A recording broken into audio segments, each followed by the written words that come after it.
انتہائی وقت کی قلت کے باوجود اور مسلسل سفر کی تھکاوٹ اور جہاں بھی کوئی پروگرام ہو اس کی اپنی تھکاوٹ کے باوجود حضرت نے ہمیں وقت عنایت فرمایا اور شفقت فرمائی. اور یہ کوئی پہلی شفقت نہیں ہے، اللہ جل شانہ کا بہت میرے اوپر فضل و کرم ہے کہ زندگی کے ہر مرحلے پر ان حضرات کی شفقتیں، ان کے مشورے وہ حاصل رہے ہیں. اور یہاں پر جو اللہ جل شانہ نے اسلام آباد میں ترتیب شروع کی، جس کو تھوڑے سے وقت میں اللہ پاک نے بڑی کامیابی عطا فرمائی ہے، خالص میں اس کو حضرت کا صدقہ جاریہ سمجھتا ہوں. میری والدہ صاحبہ نے آج سے 6 سال پہلے مجھے کہا کہ تم کراچی سے اسلام آباد آ جاؤ. میں کراچی میں بہت زیادہ مشغول تھا اور بہت سارے کام تھے اور کوئی صورت بظاہر وہاں سے نکلنے کی نہیں تھی، اور اسلام آباد میں کسی قسم کی کوئی صورت یہاں بنی بھی نہیں تھی. جس طرح وہاں پر سے نکلنا مشکل تھا تو یہاں آ کر بسنا مشکل تھا. تو میں حضرت کے پاس حاضر ہوا اور ایسے موقعوں پر ہمیشہ اپنے بزرگوں سے ہی پوچھتا ہوں. تو میں نے حضرت کو جا کر کہا کہ اسلام آباد میں کوئی سبیل نہیں ہے کسی کام کی، اور والدہ کا حکم ہے اور گھر ہے وہاں پر. اور کراچی میں میری مشغولیات بتائیں بھی صحیح، اور حضرت اس سے واقف بھی تھے. تو حضرت نے مجھے فرمایا کہ مولوی صاحب آپ جو بھی کام کر رہے ہیں کراچی میں، چاہے وہ جتنا زیادہ بھی ہے یا جو بھی ہے اس کو آپ زیادہ سمجھیں، لیکن ہے یہ نفل سارا کا سارا، اور والدہ کا جو حکم ہے وہ ظاہر بات ہے کہ وہ واجب ہے اس کی اطاعت. تو جب ان دونوں کا تعارض ہو تو بس میں نے اسی وقت واپس آ کر گھر میں سامان سمیٹنا شروع کر دیا. گھر میں کہا کہ بس اب رخصتی. حضرت نے فرمایا اس میں تو کوئی وہ ہے ہی نہیں، کہ دوسرا آپشن نہیں.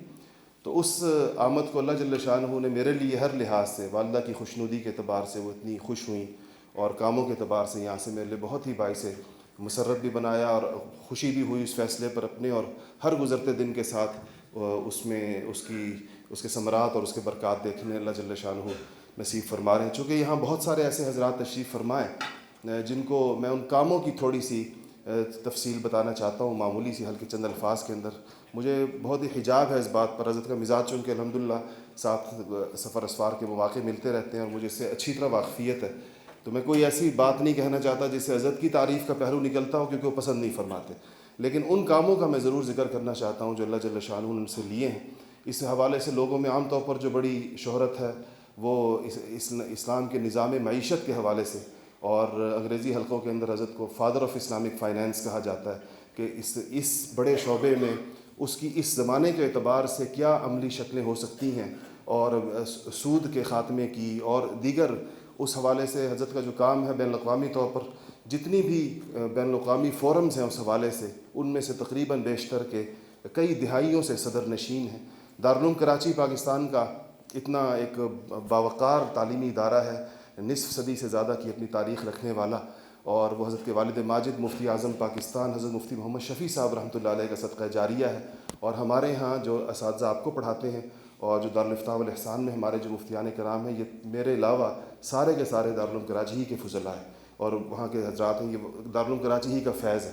میں تو ویسے ہی حضرت کا غلام ہوں، لیکن فراغت میری جامعہ علوم الاسلامیہ بنور ٹاؤن سے. اور دوسری چیز جو اس کے ساتھ اللہ جل شانہ نے عطا فرمائی ہے اور ہمارے بزرگوں کا وہ اختصاص ہے، اس کا ذکر میں اس لیے ضروری کرتا ہوں کہ آپ حضرات کی تربیت کا حصہ ہے کہ حضرت کو حکیم الامہ حضرت مولانا اشرف علی تھانوی صاحب رحمۃ اللہ علیہ کے بڑے اجل خلیفہ حضرت ڈاکٹر عبدالحی عارفی صاحب رحمۃ اللہ علیہ کی بڑی طویل صحبت اور ان کی تربیت سے گزرے ہیں، اور ان سے اجازت و خلافت بھی ہے، اور اس حوالے سے لوگوں کے ساتھ لوگوں کا حضرت کے ساتھ ایک اصلاحی تعلق بھی ہوتا ہے. اور تیسری چیز جس کی اس وقت عالم اسلام میں فقہی مسائل کے اعتبار سے، فقہی کمیٹیوں کے اعتبار سے، میں بلا مبالغہ اس کو سمجھتا ہوں کہ اللہ جل شانہ نے اس وقت پوری امت مسلمہ کے سر کے اوپر جو سب سے بلند مقام سایہ ہے وہ ان کی شخصیت کا ہے. پاکستان تو خیر ہے ہی ہے، باقی دنیا میں بھی جو جدید ترین مسائل پیدا ہوتے ہیں وہ انہی کی جانب دیکھا جاتا ہے اس کے حل کے لیے اور فتوے کے لیے. میرے والد صاحب کو یہاں بیٹھے ہوئے بعض لوگ شاید جانتے ہوں، وہ بڑے ناقد مزاج عالم تھے. کسی کا علم، ان کو سب سے مشکل کام کسی کا علم تسلیم کرنا تھا. ان کا حضرت کو بھی ان سے تعارف ہے اور پتہ بھی ہے. کسی کو عالم کہنا ان کے لیے بڑی آزمائش تھی اور نہیں کہا کرتے تھے بہت چند لوگ. ایک دفعہ ترکی اشاعتی ادارہ ایک کوئی میڈیا ہاؤس تھا، وہ والد صاحب کے انٹرویو کے لیے آیا، اور یہ بہت پرانی بات ہے، ان کے انتقال کو بھی 18 سال ہو گئے، اس سے پہلے کی بات. تو ان کو والد صاحب داعی علماء اور محقق علماء کے درمیان فرق سمجھا رہے تھے کہ لوگ عام طور پر سب کو ایک جیسا عالم سمجھتے ہیں، لیکن علماء میں کچھ لوگ داعی عالم ہوتے ہیں اور کچھ لوگ چند لوگ ہوتے ہیں جو محقق عالم ہوتے ہیں. تو جو محقق عالم کو بہت زیادہ انہوں نے بیان کیا، تو وہ انٹرویو لینے والے نے پوچھا کہ مولانا کسی محقق عالم کا نام لیجئے اس وقت جو زندہ. تو والد صاحب بڑے گڑبڑا گئے. پھر ان سے کہنے لگے کہ میں جتنا بھی سوچ لوں، تو پاکستان میں انہوں نے کہا میں جتنا بھی سوچ لوں تو سوائے مفتی محمد تقی عثمانی صاحب کے میں کسی اور کو محقق عالم نہیں کہہ سکتا. تو یہ آج سے 20-22 سال پہلے کی بات، میں بہت چھوٹا سا تھا لیکن میرے دماغ کے اندر ایسی وہ بیٹھ گئی وہ بات. تو میں نے کہا اللہ جل شاہ، اس کی وجہ سے اللہ پاک نے وہ اس نسبت کی قدر بھی عطا فرمائی. تو یہ ہماری بڑی خوش قسمتی اور ہماری سعادت ہے حضرت کی یہاں تشریف آوری. اور حضرت کو میں نے البرہان کی کارگزاری سنائی اور آپ لوگوں کے پروفائلز بتائے کہ کس نوعیت کے لوگ ہمارے پاس الحمدللہ پڑھنے کے لیے آ رہے ہیں، اور چٹائیوں پر بیٹھ کر اور مسجد میں بیٹھ کر اور ادارے کی صفائی ستھرائی کے اندر بھی حصہ لیتے ہیں، اور تربیت سے بھی گزرتے ہیں، اور ذکر کی مجالس میں بھی بیٹھتے ہیں، اور ہمارے ساتھ کربوغا شریف بھی جاتے ہیں. یہ ساری ترتیب میں نے حضرت کو بتائی ہے، اس لیے میں اس کو دہراؤں گا نہیں اور نہ اس وقت کو ضائع کروں گا. میں گزارش کروں گا کہ حضرت اپنے کلمات ارشاد فرمائیں گے، پھر انشاءاللہ اسناد عطا فرمائیں گے، اور اس کے بعد حضرت تشریف لے جائیں گے. آگے ان کا پروگرام منظم ہے. جیسے پہلے آپ کو بتایا تھا کہ مسافے سے آپ لوگ مکمل طور پہ پرہیز کریں گے. حضرت آپ کو ایک سلام کر دیں گے جاتے ہوئے، اس کا جواب دے کر بس یہ آپ کی طرف سے رخصتی ہو جائے گی. اللہ پاک آپ کو خیر عطا فرمائے. الحمدللہ رب العالمین، والصلاة والسلام علی سیدنا مولانا محمد خاتم النبیین وعلی آلہ واصحابہ اجمعین وعلی کل من تبعہم بإحسان الی یوم الدین. اما بعد، میرے محترم بھائیوں اور دوستوں، السلام علیکم ورحمۃ اللہ تعالی وبرکاتہ.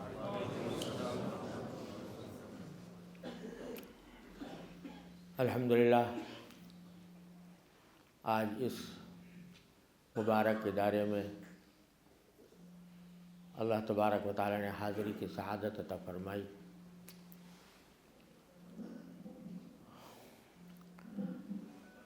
مولانا عدنان کاکا خیل صاحب، اللہ تعالیٰ ان کی عمر میں، ان کے علم میں، ان کے عمل میں، ان کے کاموں میں برکت عطا فرمائے.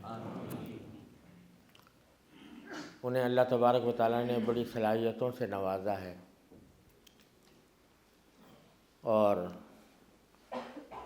الحمدللہ جس میدان میں بھی قدم رکھا اللہ تبارک و تعالیٰ نے ان کو کامیاب فرمایا.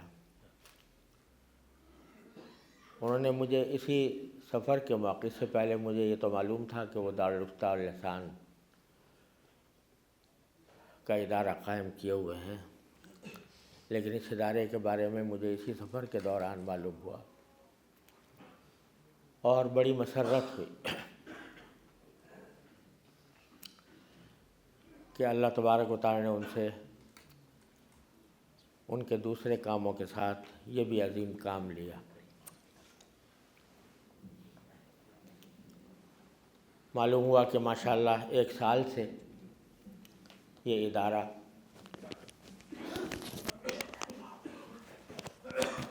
ملک کے مختلف شعبہ زندگی کے نمایاں افراد کی خدمت کر رہا ہے، اور انہیں دینی تعلیم کے بنیادی امور سے اس عرصے میں واقفیت عطا کی جا رہی ہے، جس میں تفسیر بھی ہے، حدیث بھی ہے، اور اسلامی احکام کی تعلیم و تربیت بھی ہے. یہ بڑا منفرد اور ضرورت کا کام ہے، کیونکہ ہمارے حکومتی نظام میں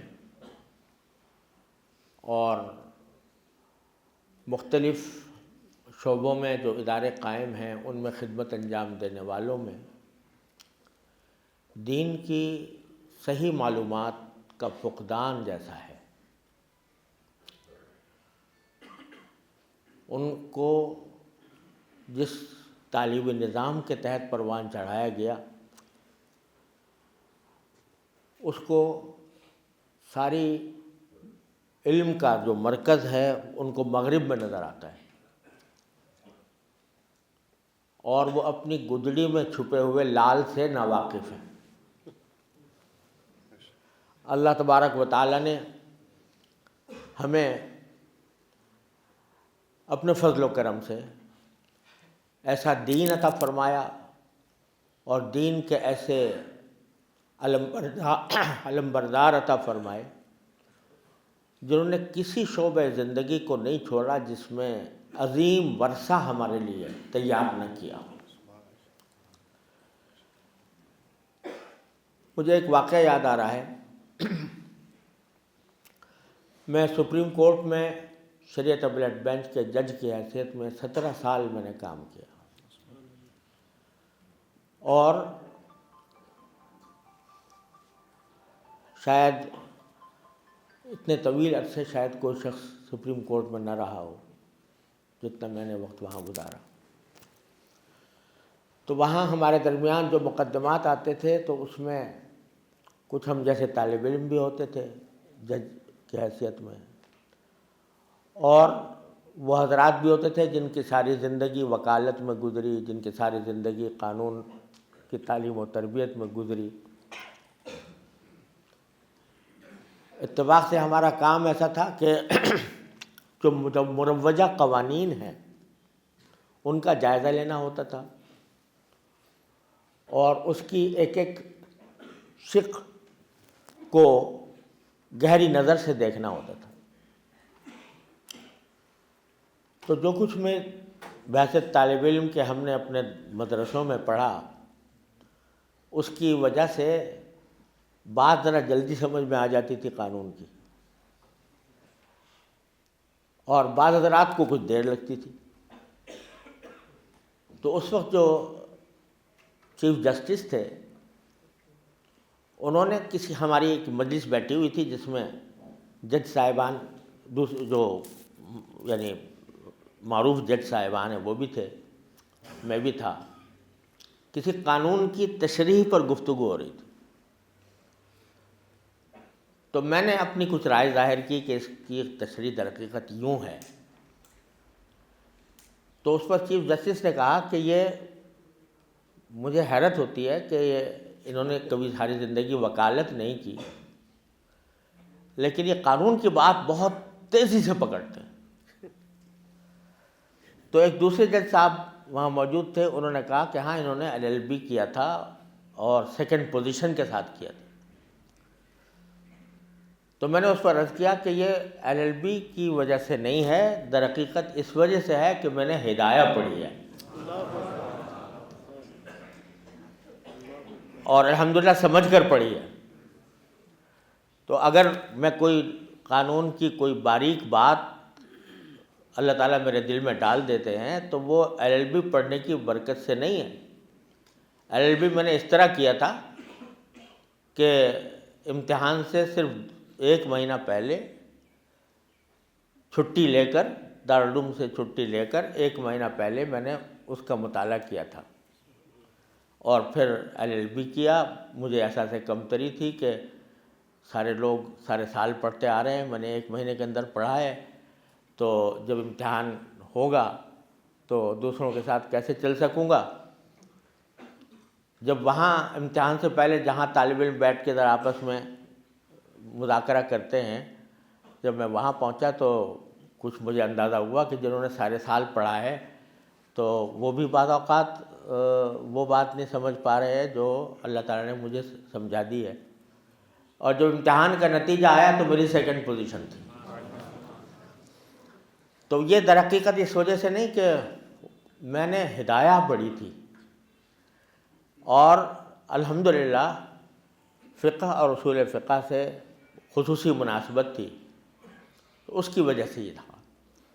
آج جب میں اس کا مقابلہ کرتا تھا اپنے اصول فقہ کا، وہاں کے جس کو انٹرپریٹیشن آف اسٹیچوٹ کہا جاتا ہے، تو انٹرپریٹیشن آف اسٹیچوٹ جو ہے وہ ہماری اصول فقہ کے مقابلے میں بچوں کا کھیل معلوم ہوتا تھا۔ لیکن افسوس یہ ہے کہ اس عظیم ذخیرے سے، اس عظیم ورثے سے ہماری اکثریت ناواقف ہے، اور اس میں شاید ہمارا بھی بڑا قصور ہے کہ ہم ان تک ان باتوں کو نہیں پہنچا سکے۔ میں نے ابھی ایک تازہ کتاب میری آئی ہے فقہ البیوع، جس میں بیع و شراء کے احکام مذاہب اربعہ سے اور موجودہ قانون کے تقابل کے ساتھ اس میں بیان کیا ہے، تو اس میں بھی میں نے لکھا ہے کہ آج کے جتنی بڑی سے بڑی قانون کی کتابیں، کسی بھی مصنف نے اپنی طرف سے کوئی جزیہ بیان نہیں کیا قانون کا، بلکہ مختلف عدالتوں نے جو فیصلے دیے ہیں ان فیصلوں کے اقتباسات سے وہ شرح قانون کی شرح کرتے ہیں کہ فلاں عدالت نے اس قانون کی شرح میں یہ کہا، فلاں عدالت نے یہ کہا، فلاں عدالت نے یہ کہا۔ کوئی مصنف ایسا نہیں کرتا کہ اگر یوں ہوگا تو کس طرح ہوگا، پھر قانون کا تقاضا کیا ہوگا۔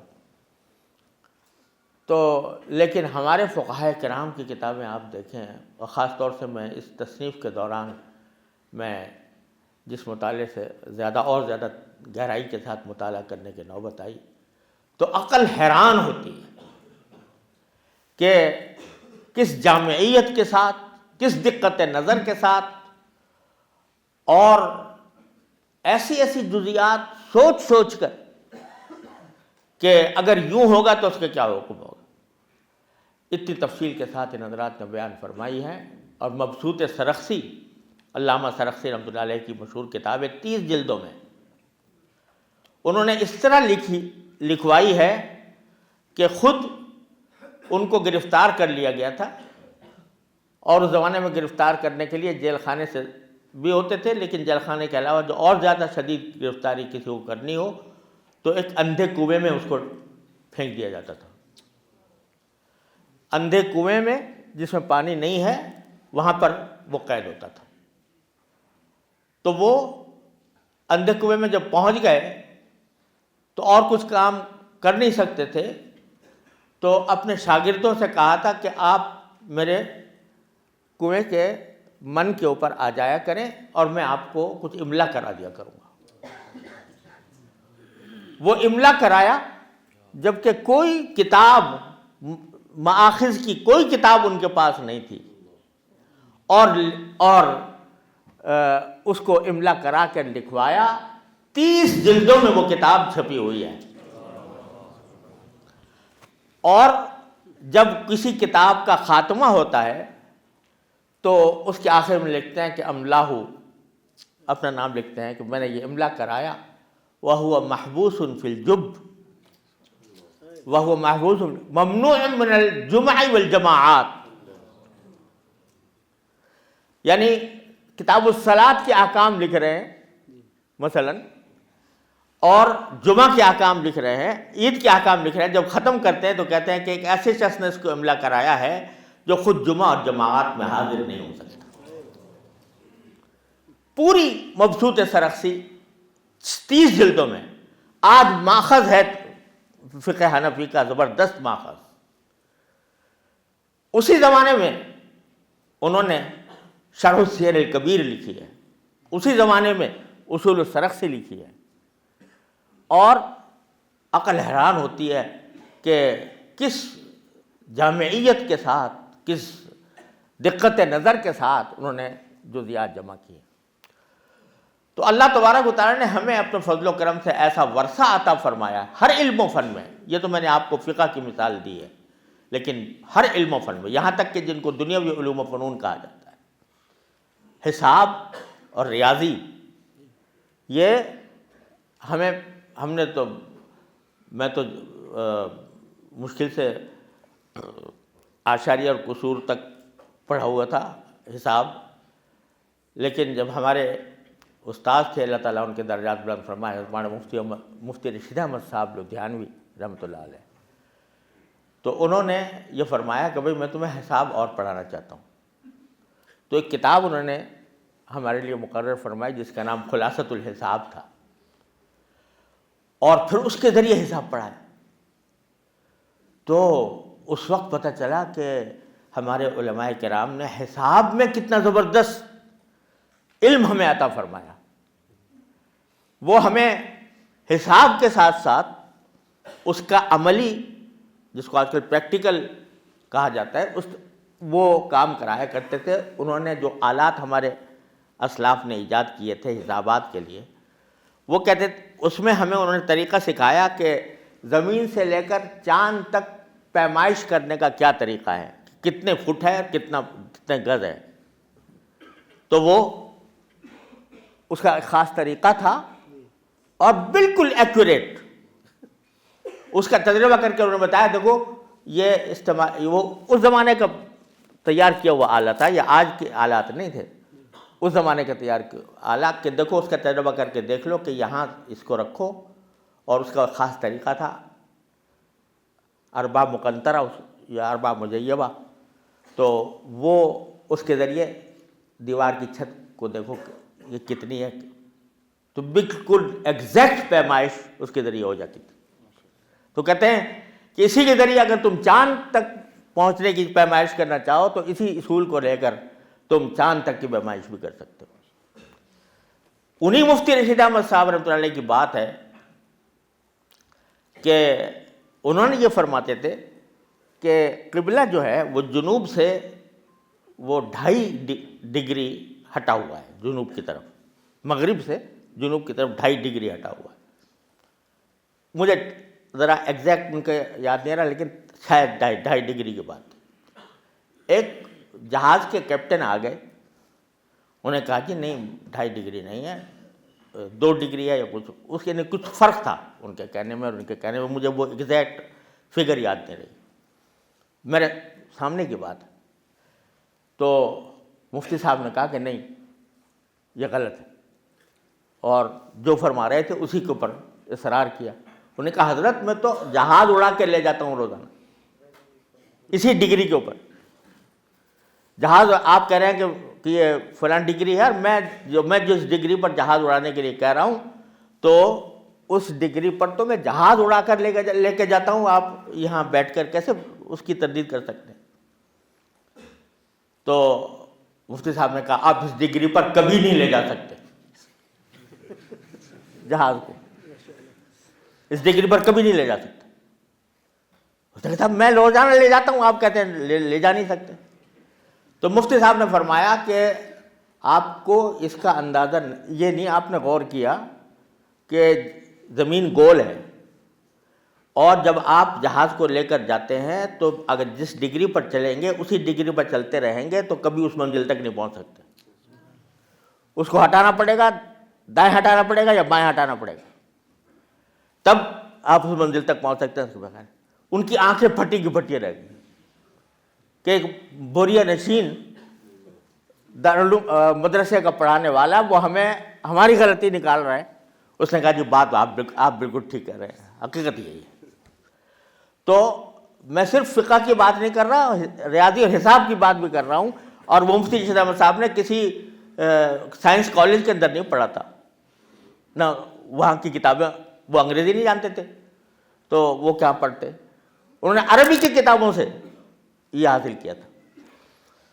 تو خلاصہ یہ ہے کہ اللہ تبارک و تعالیٰ نے ہمارے علماء کرام کو وہ ورثہ، ان کے ذریعے ہمیں وہ ورثہ عطا فرمایا۔ لیکن میں جو لفظ استعمال کر رہا ہوں کہ اپنی گدڑی میں چھپے ہوئے لال سے ہم واقف نہیں۔ تو آج اگر مولانا عبدالعدنان کاکا خیل صاحب نے اس لال کو پہچاننے کا ایک راستہ نکالا ہے تو اللہ تعالیٰ ان کی کوششوں میں برکت عطا فرمائے۔ میں آپ حضرات کو مبارکباد دیتا ہوں کہ آپ نے اس کورس میں شرکت کی، اور اللہ تعالیٰ کے فضل و کرم سال پورا ہو گیا، پورا سال الحمدللہ اس میں پورا ہوا۔ دوسرے سال کے 175 لوگ بھی بیٹھے ہوئے سیکنڈ بیچ، ماشاءاللہ، اور دوسرے سال کے بھی جو حضرات شروع کرنے والے ہیں وہ بھی موجود ہیں۔ تو اللہ تبارک و تعالیٰ سے میں دل سے دعا کرتا ہوں کہ اس کوشش کو برابر فرمائے، اور آپ حضرات کو اپنے ورثہ، اپنے اسلاف کے ورثے سے باخبر ہونے کی توفیق عطا فرمائے۔ اقبال کا جو نظریہ خودی بہت مشہور ہے، تو لوگ مطلب ہی نہیں سمجھتے اس کا، خودی کا کیا مطلب ہے۔ لوگ سمجھتے ہیں خودی کا مطلب یہ ہے کہ اپنی انا کو آدمی بڑھائے اور یہ کرے، لیکن اس کی جو مثنوی اسرار خودی ہے، جن لوگوں کو فارسی آتی ہو تو کبھی اس کو ضرور پڑھیں۔ تو وہ خودی کا مطلب ان کا یہ ہے کہ تم اپنی حقیقت سے ناخبر، اور اس کے وجہ سے وہ کبھی مغرب کی طرف دیکھتا ہے، کبھی روس کی طرف، کبھی امریکہ کی طرف، کبھی جاپان اور چین کی طرف۔ اس کا سارا پیغام یہ ہے کہ تم اپنے کو پہچانو، اپنی حقیقت کو پہچانو، جو خزانہ اللہ تبارک و تعالیٰ نے تمہیں عطا فرمایا ہے اس کو پہچانو۔ تم نے اس وقت غیروں کی غلامی اختیار کر رکھی ہے، جبکہ تمہارے پاس اس سے زیادہ بہتر نظام موجود ہے۔ یہ ہے سارا اسرار خودی میں، اور اسی وجہ سے اللہ اکبر کبیرہ۔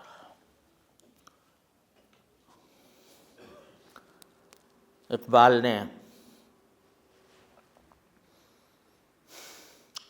یہ کہا ہے، وہ تو مغربی کے پڑھے ہوئے تھے، لیکن اللہ تعالیٰ نے پھر تھوڑا بہت اسلامی علوم سے بھی ان کو شناسائی عطا فرمائی۔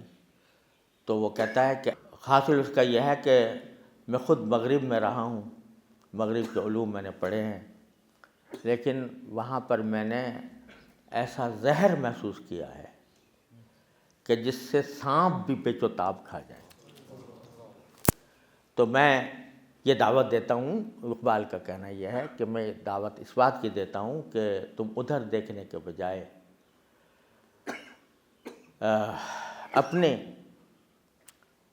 اپنے حقیقت کو پہچانو، اپنے پاس جو اللہ تعالیٰ نے تمہیں خزانہ عطا فرمایا ہے اس خزانے کو دیکھو۔